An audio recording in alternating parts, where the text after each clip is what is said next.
It's had several revisions. Third turbo that's been on it, third engine, second transmission. It went from 0 to 100 pretty quickly. I used to build this thing to, race everybody and beat everybody. Honestly, I just don't care anymore. I'm just building it for me. I want to make 1500 wheel. I want to go 950s with it. Those are the two goals I have. Other than that, I just want to enjoy it again. Hello everyone, it's Jeff Wyrell. I figured this episode, for episode number 10, we'd do a Q&A. I get a lot of the same questions over the years. This is my 2014 Sierra. I ordered it brand new in January of 2014, built to the spec that I wanted.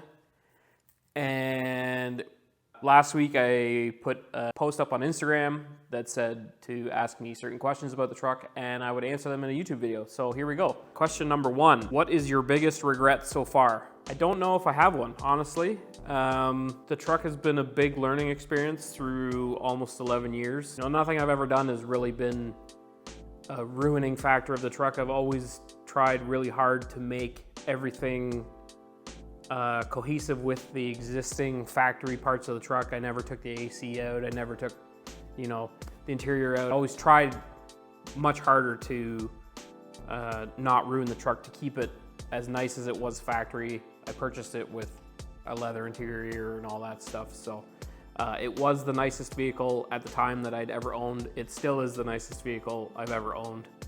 And I have tried very hard to keep that in mind as I've been building the truck. So I guess in a roundabout way, I don't have any regrets with it so far.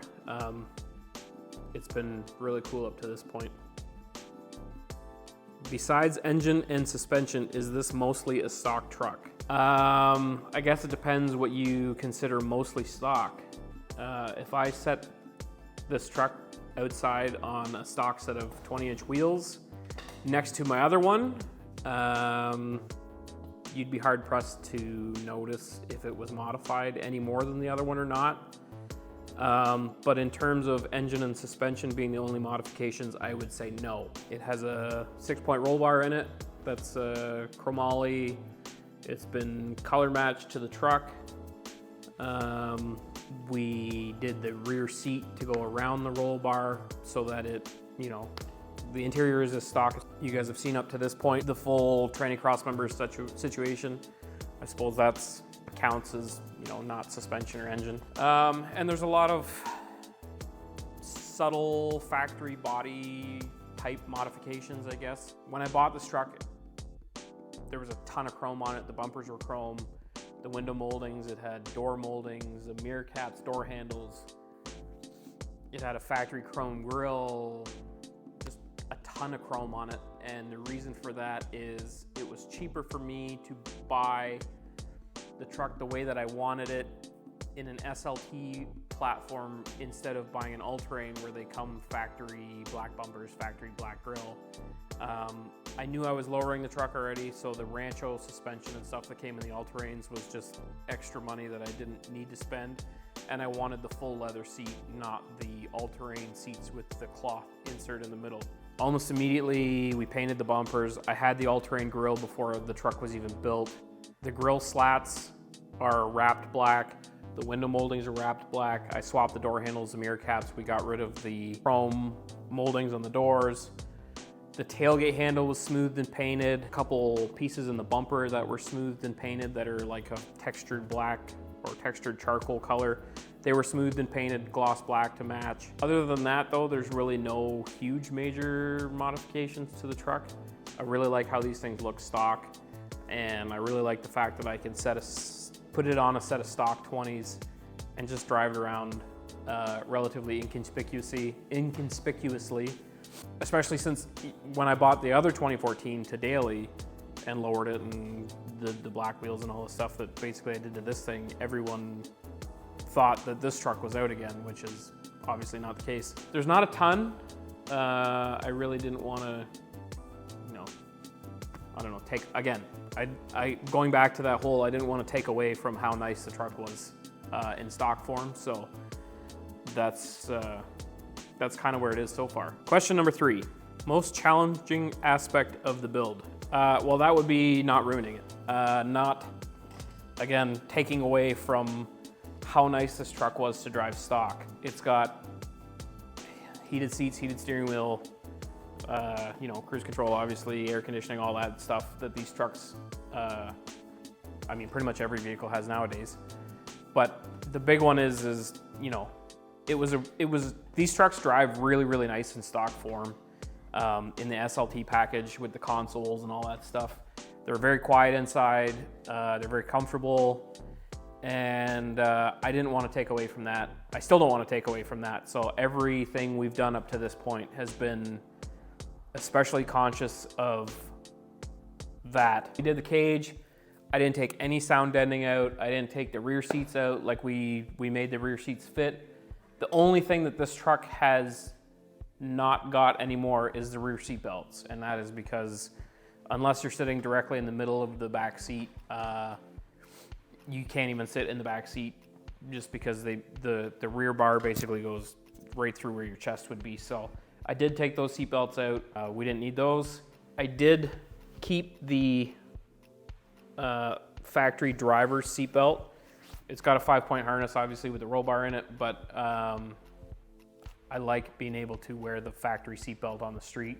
I really don't like wearing 5-point harnesses, even at the track, though you have to, but I just don't find them comfortable. This truck is primarily a street-driven vehicle and is a very nice street-driven vehicle, so biggest challenge for sure is not destroying the thing. Even though it looks like this, it is still very, in my opinion, well thought out, well executed, in its best sort of factory-esque form. How many times, if any, have you changed the direction and or products on your build? This truck has changed a lot.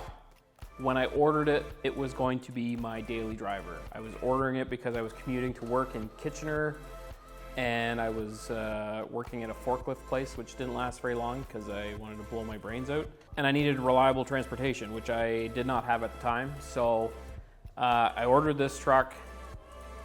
Originally, I was planning on buying a newer truck, you know, used, whatever. And at the time, I remember the used truck market was kind of crazy, much the same as it is right now. Trucks were not valued for what they were being sold for. So I started looking at the dealer, and I believe they had 0% financing at the time.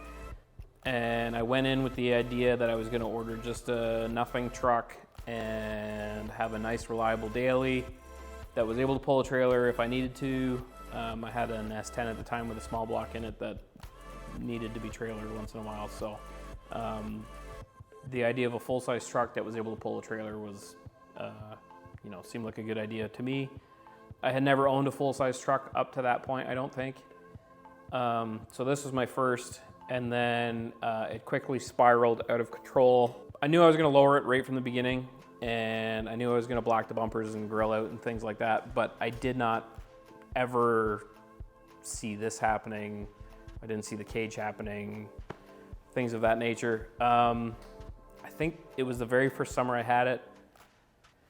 Notoriously, GM engines are bad for losing lifters, and this thing was no different. I lost a lifter almost immediately. It took out the factory camshaft, so I put what any self-respecting hot rodder would do.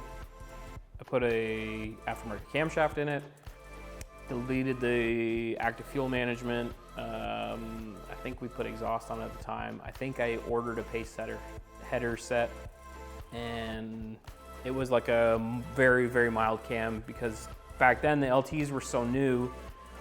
Most companies wouldn't tell you what the cam specs were that you were getting. You were buying a stage 1 or a 2 or a 3, whatever. And I think Comp was the only ones that listed their cam specs. So I ordered it was a comparable to a Comp stage 1. I don't even remember what the cam specs were, but it was pretty mild. It's very drivable. I still had the stock torque converter, and that's how it stayed for all of 6 months when my good friend Oliver was selling a nitrous kit, which seemed like, of course, the necessary next step. We put nitrous on the truck. It ran 1280s, I think, then made 540 at the tire with like 100 or 150 shot. I can't remember. But it was fun for a bit. Nitrous got old really fast. You know, every time I turned it on, it was $100. So I think it lasted for a summer, and then At the same time, Kevin and I, who is the guy that calibrates this truck to this day, got together, started becoming pretty good friends, and he's big into building turbo kits. So I don't remember how it happened, but long story short, I kind of decided that this truck was going to get a turbo at the time, and we built turbo setup number 1. That setup made 700 and change, and we did a fuel system, I believe, valve springs, which may have already been done when we did the cam, I think, and the truck made, yeah, 7 and change. Went like 1180s, maybe something like that, and was really fun. I had a lot of fun with that, and then the oil pump failed, and it ate a bunch of the bearings in the motor. Nothing to do with the turbo kit. I think it was just a fluke failure. We built the motor, and I bought a bigger turbo, and we had a micro squirt on it, micro squirt and a Holley high ram with port fuel. So I had 16 injectors. We had 2 different computers running the truck. It was pretty wild. It worked really good. It made 930 at the tire, something like that. Went 10-1 consistently, and it went from 0 to 100 pretty quickly. This is, you know, from the nitrous to running 10-1 with a full turbo kit, this is like 3 years time maybe. But again, I always maintained, you know, having the full interior, having the air conditioning, having the cruise control, having no check engine light, and being able to use a remote start and all that jazz. Then we had the last engine failure, which I'm pretty confident was my fault. We don't need to get into that. That's what got the truck backburnered, because I put so much time and effort into it, and I just was truly burnt out from spending money on it and working on it, because I was working on it night and day, 7 days a week to try and get it to go 9s at this point, which it has yet to do still. Hurt the diff in it, kept trying to power through it, and that ultimately, you know, killed the thing. So anyway, it's had several revisions, probably 4 in 10 years, almost 11, I guess. So 3rd turbo that's been on it, 3rd engine, LS powered now, obviously. 2nd transmission, original diffs, original transfer case. It's had a pair of front CV axles, 150 different sets of wheels and tires. In the first 5 years I owned it, it's probably had every single aftermarket suspension piece tried on it that was available. So we wound up with coilovers and that kind of stuff, and then that felt very sorted after that. Yeah, it's had a lot of revisions, a lot of part changes, so hope that answers that. Next question. What is the one vehicle you would be happy with being faster than? Honestly, I don't really care. I used to build this thing to, you know, race everybody and beat everybody and, you know, try to win no prep and all this other shit. And honestly, I just don't care anymore. I'm just building it for me. I want to make 1500 wheel. I want to go 950s with it. Those numbers don't line up in any way, shape, or form. I understand that, but those are the 2 goals I have. Other than that, I just want to enjoy it again. I've experienced burnout on this truck 100%. I've stressed about paying my mortgage from buying parts for this truck 100%. I just want to enjoy it. It's been 4 years since I've even heard it run. This truck, in the almost 11 years I've had it, I believe has only run for 4 years. So I don't care who I race. I don't care what it's faster than. I just want to enjoy it and hit some personal bests with it, and this at this point is more of a bragging right to me to just be able to make this truck do what I want it to do in my head and have the things that I want to function. So it's more I'm racing against myself at this point. There's always going to be somebody with a bigger wallet, and there's always going to be somebody with a bigger ego. So I'm just doing it for me at this point. This thing is not the vehicle to choose to race somebody. I guess efficiently might be the right word. It weighs almost 6,000 pounds with me in it. You know, there's guys that make the same power with half the weight. So there's guys that make way more power with half the weight. So this is just not the vehicle to go out and race people with. Of course it's gonna happen, but win or lose, I really don't care. It's just, if I get to drive it home at the end of the night, that's really all I care about. You launch in four-wheel drive, right? When during a pass, do you switch to four-wheel drive? Yes, I launched this truck in four-wheel drive. It's been 142, 60 foot, I think. On the previous setup, I believe I was waiting until third gear and then I would shift it to two-wheel drive. This time around, I don't know how it's gonna go. It's definitely gonna get launched in four-wheel drive again. I don't know power-wise what it's gonna make. I don't know power-wise how it's gonna handle it. It's gonna be a completely new setup, new rear diff. The only thing that is physically the same will be the transfer case and the front diff. So I guess and the transmission. The transmission, the front diff, and the transfer case. That's the only parts that are remaining the same. Everything else otherwise is all brand new. So I don't know how it's gonna handle it. I suspect the input shaft is gonna break on the transmission rapidly, but I really wanna push this bone stock 6L80 and see where we can take it, because it's never given me a lick of trouble up until now. So yes, I'm gonna launch it in four-wheel drive. Am I gonna leave it there? I don't know. But previous to this setup, I was taking it out in third gear, I believe. Was the truck ever a naturally aspirated build? We kind of went over that already. Yes, it was. It was never meant to be a build either. But yeah, it was naturally aspirated for a short period of time before we put nitrous on it. Maybe a full summer, it was naturally aspirated, quote unquote. I think it made just north of 400 horsepower at the tire with the camshaft and whatever else was done to it. Of course, going back 11 years, I thought I was king of the world with a cam truck, cammed a brand new truck. I was living at home, so I was doing okay. Yeah, it worked. It was fun. It was loud.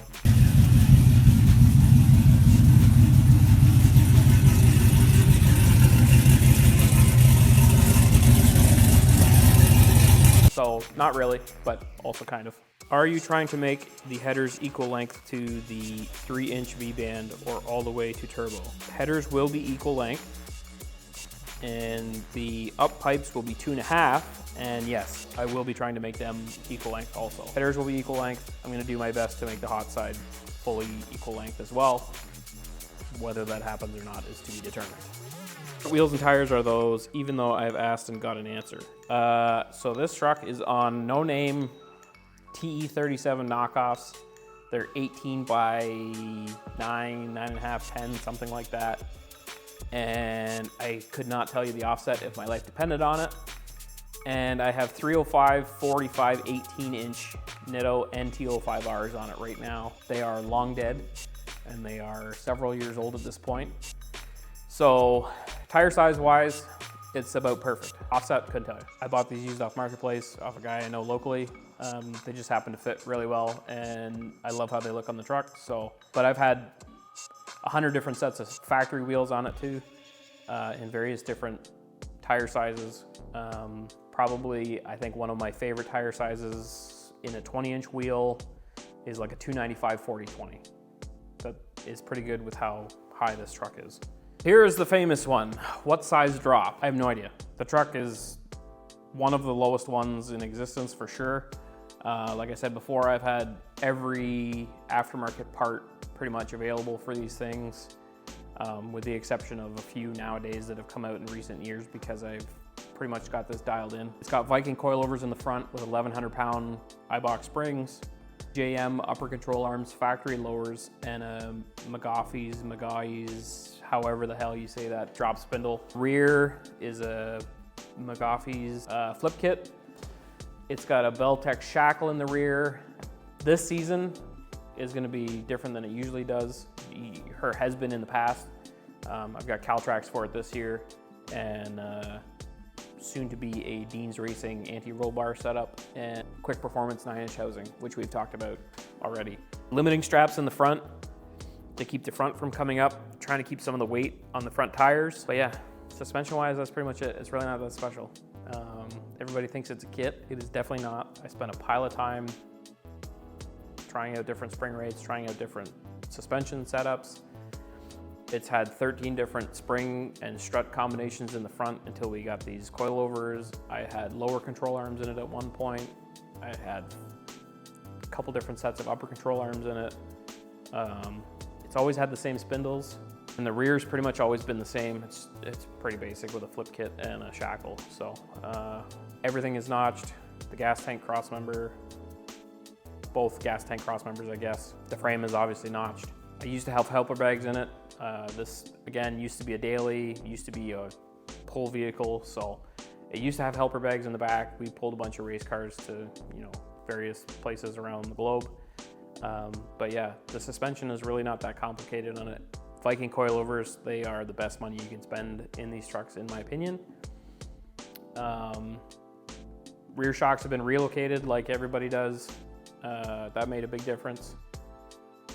And yeah, that's it for that. I saved this one to last because it's not really about the truck.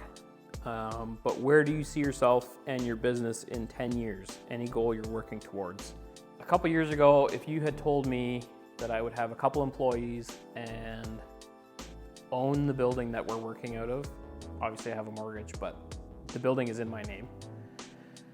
If you had told me that that was going to be a thing that would happen, I don't know what I would have said. Taking it back even further, if you had told me when I was 16 that this is what I would be doing for a living, I would have shit my pants, had a heart attack, and died probably. I do not have any specific goals other than to keep busting my ass and try to get, better and better at what I do every day. I guess one goal is I'd really like to get, a higher end build through the shop, something that could compete for, Grand Champion or a grade 8 build or something like that. But I don't want to rush that because I don't think that creativity wise, I am there yet personally. I do think quality wise, I could definitely be there. And the right client just hasn't showed up yet. So that would be one goal for sure. Another goal is to just keep the lights on. It's hard enough sometimes in this industry to find clients who are willing to spend what's required to build the cars that we do. And, I hope that we can keep the name that we have right now. I hope the Cars and Coffees can keep happening and everybody keeps enjoying them. And I hope I get to do this for the rest of my life because I really do enjoy it and fun to push myself for sure. So I don't know that we'll be in this building forever. It is not that big. It's only a 40 by 60 building, so it's 2,400 square feet. We could obviously definitely use the space, but I also started this business in my garage, which is an 18 by 40 garage. So we've substantially grown since then. The tooling that we have now is crazy compared to what I had 4 or 5 years ago. We have our own parts department now, which I never expected to have. And there's a lot of things that we've done already that I would have never dreamed of. So for us to be able to keep on the trajectory that we're on, I'm pretty excited about it. I just want to keep building cool cars and getting better at it.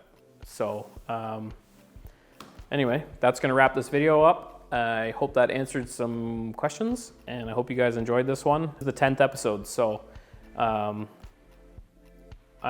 shocked at myself that I've been able to keep this up weekly. And also a huge shout out to Dave Thomas for editing these videos once a week for me. The last couple I've kind of not given him very much time.